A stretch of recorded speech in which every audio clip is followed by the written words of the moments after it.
On November 18th, 2 days after Phoenix was brutally murdered, her killer called 999 and calmly told the operator, "I had a psychotic break and killed my wife." Somebody had said to me, if God came to you and said, "I'm going to give you this beautiful daughter, but you'll only have her for 18 years, and then we need to take her back, would you still want her?" And I would take those 18 years and go through the pain rather than have nothing. And although just now that probably offers no words of comfort for Phoenix's parents, maybe one day it can. Hi everyone, my name is Sophie, and today we're going to take a look at another horrible case with you. Phoenix Spencer Horn, known to friends as Fee, was 21 years old and the kind of person whose name perfectly matched her spirit. She had a gift for helping others through their darkest moments and always seemed to rise above every challenge life threw at her. Grace McCabe, who became a Miss Scotland 2024 finalist, would never forget Phoenix's kindness. She said Phoenix consistently reached out, was my friend, and supported me through the hardest time. I wish she got all of the happiness and success I knew was out there for her. Phoenix was incredibly hardworking, juggling multiple jobs including waitressing at the Strathaven Hotel and working at local coffee shops. Her colleagues consistently described her as being in good spirits, someone who brought positive energy to even the most demanding shifts. At 21, she was standing at the threshold of what should have been a long and fulfilling life. Living with her in a flat on Glenlee in East Kilbride was her boyfriend of 2 years, Euan Methven. The 27-year-old postman for Royal Mail had met Phoenix at a family party, and their relationship seemed to develop naturally. To Phoenix's family, Euan appeared perfect for their daughter, polite, respectful, and genuinely affectionate. Over 2 years, he had been welcomed into the Spencer family with open arms, essentially becoming an adopted son. They trusted him completely. Phoenix's mother, Alison Spencer, had grown particularly fond of Euan, exchanging regular text messages with him. When Phoenix mentioned Euan in conversation, it was clear she felt secure in their relationship, proud of the life they were building together. But beneath the surface, something was starting to crack. As 2024 progressed, subtle changes began to emerge in Euan's behaviour that Phoenix might have initially dismissed as normal relationship adjustments. He had started expressing frustration about her work schedule, particularly her waitressing shifts at the Strathaven Hotel. The complaints began small. Euan would mention feeling lonely when Phoenix worked evenings or weekends. At first, this might have seemed endearing, a boyfriend who missed his girlfriend when she was away, but the frequency and intensity of these complaints gradually increased. Phoenix, with her naturally caring disposition, would apologize when Euan expressed these feelings. She understood that relationships required compromise, and she loved Euan enough to want to address his concerns. But what she didn't recognize was that she was being slowly conditioned to feel guilty for her independence and ambition. The pattern was insidious. Euan would complain about her work schedule, Phoenix would apologize, and then she would try to adjust her behavior to make him feel better. It was a cycle that many people in controlling relationships recognize too late, the gradual erosion of personal autonomy disguised as love and concern. Phoenix's family, who had embraced Euan so completely, had no idea what was happening behind closed doors. When they saw the couple together, Euan continued to present the same polite, considerate facade that had won them over in the first place. Phoenix, meanwhile, was becoming increasingly focused on managing Euan's emotional needs rather than pursuing her own goals. The irony was devastating. Phoenix, who had built a reputation for lifting others up and supporting them through difficult times, was now trapped in a relationship where her own emotional well-being was being systematically undermined. The woman who had helped Grace McCabe through her hardest time was now navigating her own nightmare, but she couldn't see it clearly yet. Looking back, the warning signs had been there all along, but they were wrapped in the language of love and concern. Euan's complaints about her work weren't presented as demands. They were framed as vulnerabilities, as his need for her presence and attention. For someone as empathetic as Phoenix, this manipulation was particularly effective. By November 2024, the dynamic in their relationship had shifted dramatically from what it had been in the beginning, though Phoenix was still trying to make it work. Saturday, November 16th, 2024, began like countless others before it. Both Phoenix and Euan went to work that morning, following routines that had become second nature over the months and years they'd been together. Phoenix arrived at the Strathaven Hotel in good spirits, according to her colleagues. She had always been the kind of employee who could make even difficult customers feel welcome. The hotel's guests and her fellow staff members had come to expect her warm smile and genuine helpfulness. Euan, meanwhile, completed his postal route for Royal Mail. To his co-workers, he appeared no different than usual. When his shift ended, he told a colleague he was heading home to chill, a perfectly ordinary comment that would later take on a chilling significance. But while Phoenix was working her shift, something was brewing in Euan's mind. During the afternoon, as Phoenix served customers and went about her duties, she received a text message from Euan that would prove to be a crucial piece of evidence in understanding what happened next. Euan complained to Phoenix that her waitressing shifts made him feel lonely. It wasn't the first time he had expressed this sentiment, but there was something different about this particular message, an edge that Phoenix might have sensed but didn't fully understand. Phoenix, true to her nature, responded with an apology. She texted back, expressing regret that her work schedule was affecting him, and likely trying to reassure him that she would be home soon. It was exactly the kind of response that had become typical in their relationship. Phoenix taking responsibility for Euan's emotional state and prioritizing his feelings over her own professional commitments. What Phoenix couldn't know was that this exchange was the final straw for Euan. Something in his mind had snapped, or perhaps had been building toward this moment for weeks or months. The resentment he had been expressing about her work, the control he had been gradually exerting over her life, was about to explode into violence.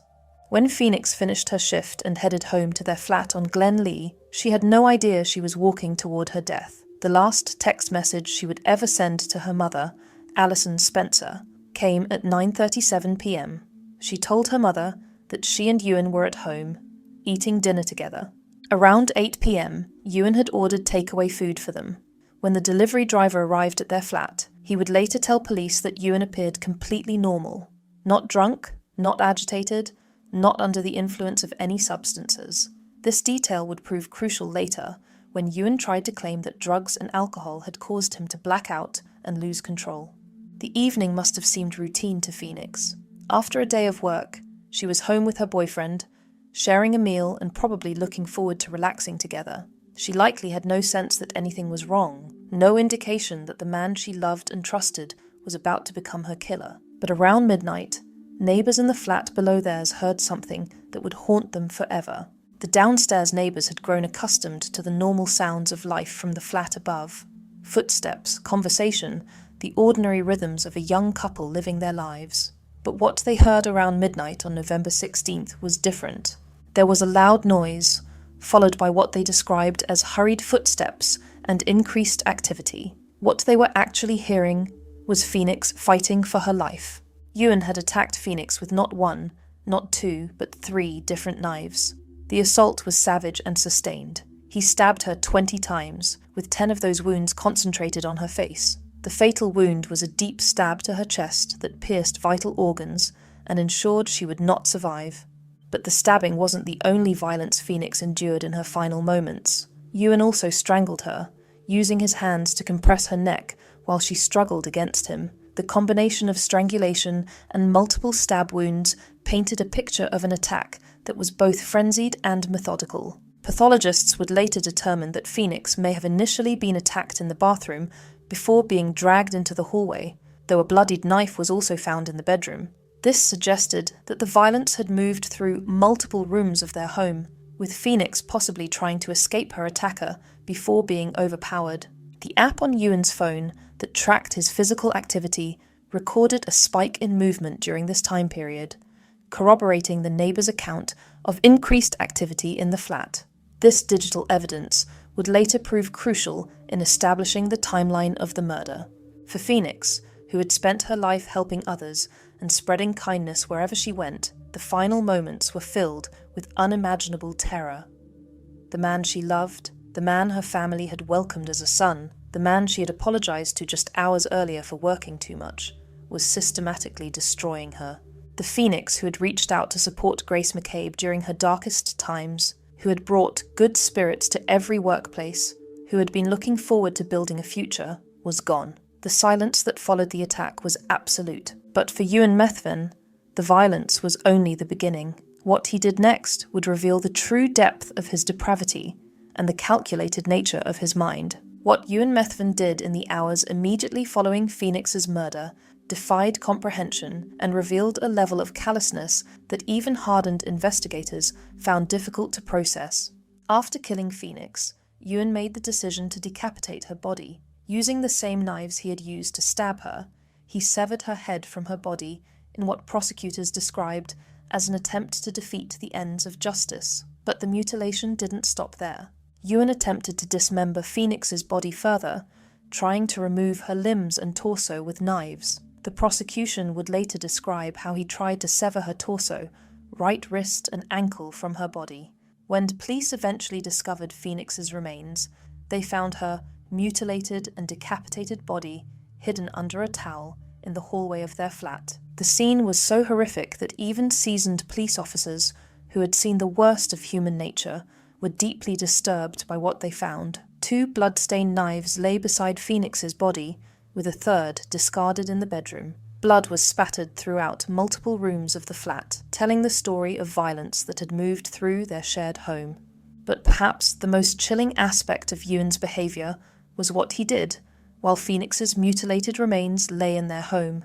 At 2:40 a.m., just hours after committing the murder, Euan was messaging drug dealers, attempting to buy cocaine. He would continue these attempts to purchase drugs throughout the weekend. Even more disturbing was how Euan spent the day after the murder.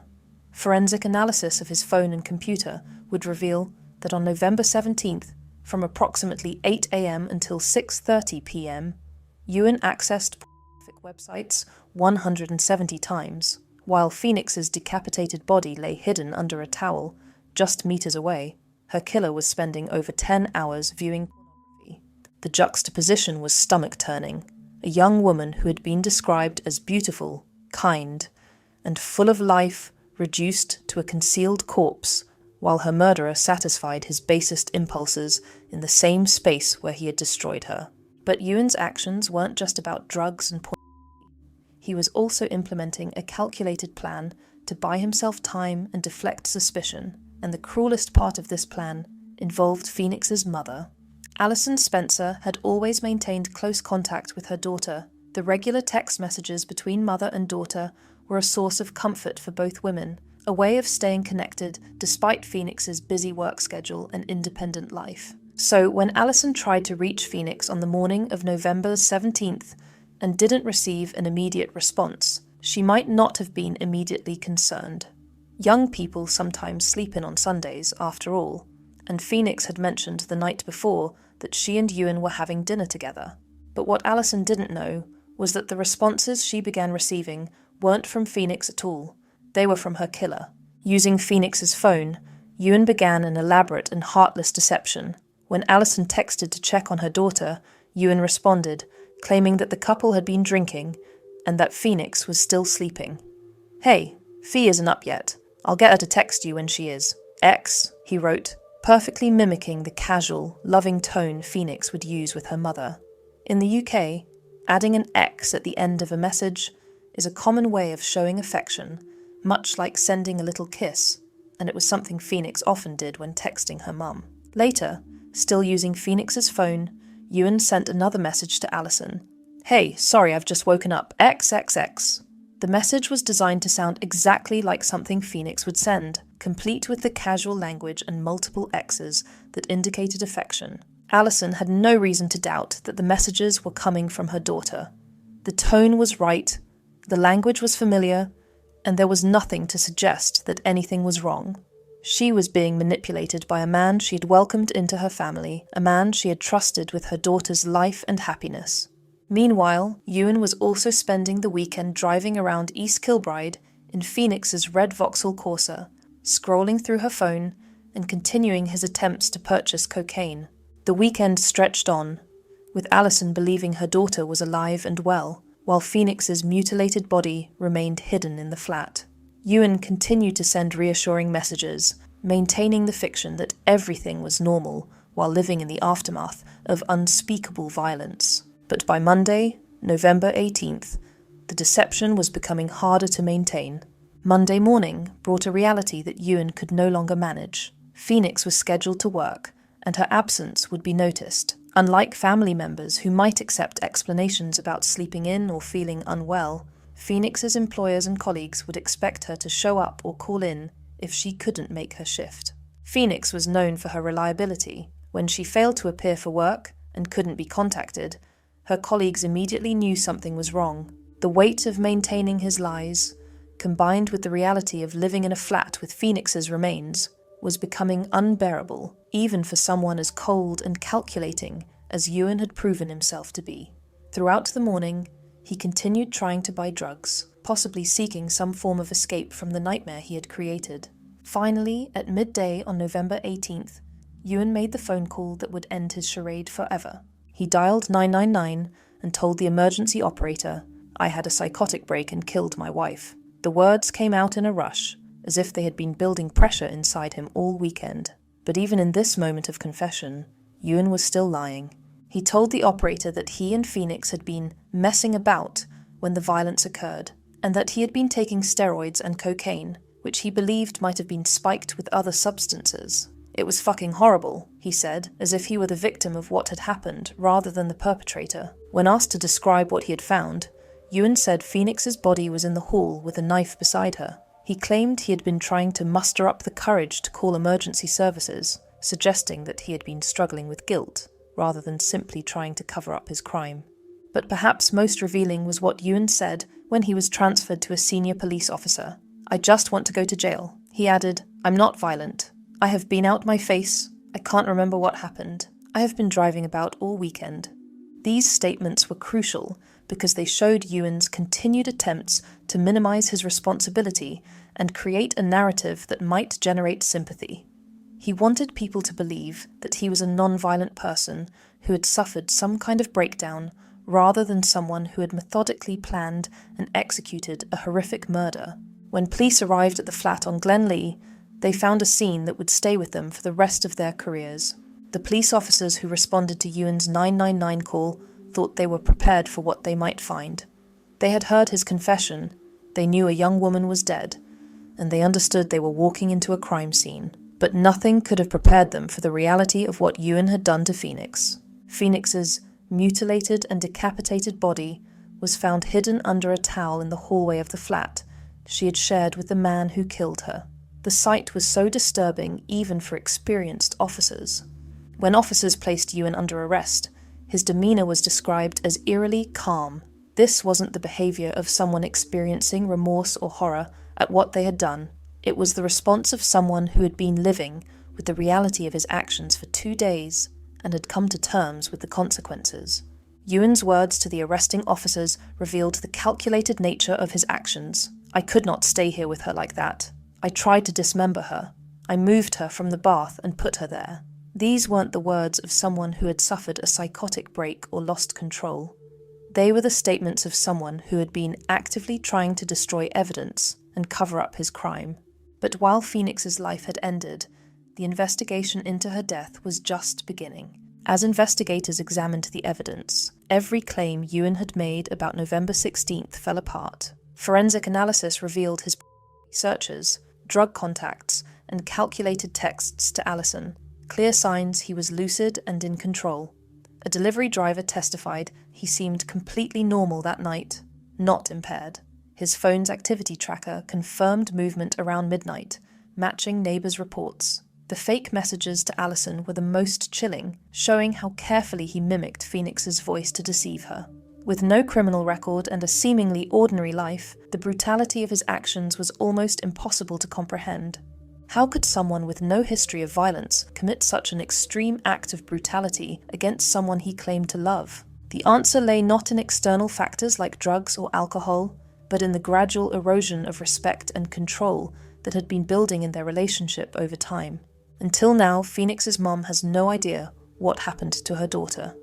Until Detective Chief Inspector Susie Cairns had to deliver the devastating news to Phoenix's family that their beloved daughter was dead, murdered by someone they had trusted completely. Alison Spencer's world collapsed when she realised the weekend text messages she thought were from Phoenix had actually come from her killer. Euan had written a letter claiming remorse. "I know how loved Phoenix was, and how she made her family complete. I can't believe I've taken her from them." But Judge Lord Matthews observed that the letter answers none of the questions which must be plaguing the family. On July 14th, 2025, Judge Lord Matthews sentenced Euan to life imprisonment with a minimum of 23 years. But Phoenix's story doesn't end with her killer's conviction. Her family donated thousands of pounds raised through a fundraiser to women's aid services across Scotland. Women's Aid Glasgow responded. Her name, Phoenix, now stands for more than loss. It stands for action, for change, for refusing to let her story end in silence. This is what it means to rise from the ashes. Phoenix was just 21 years old when her life was stolen by someone she trusted. Euan Methven could be eligible for parole when he's just 50. But for Phoenix's family, the sentence will last a lifetime. Yet through their courage and generosity, Phoenix's light continues to shine, protecting other women and ensuring her name will never be forgotten.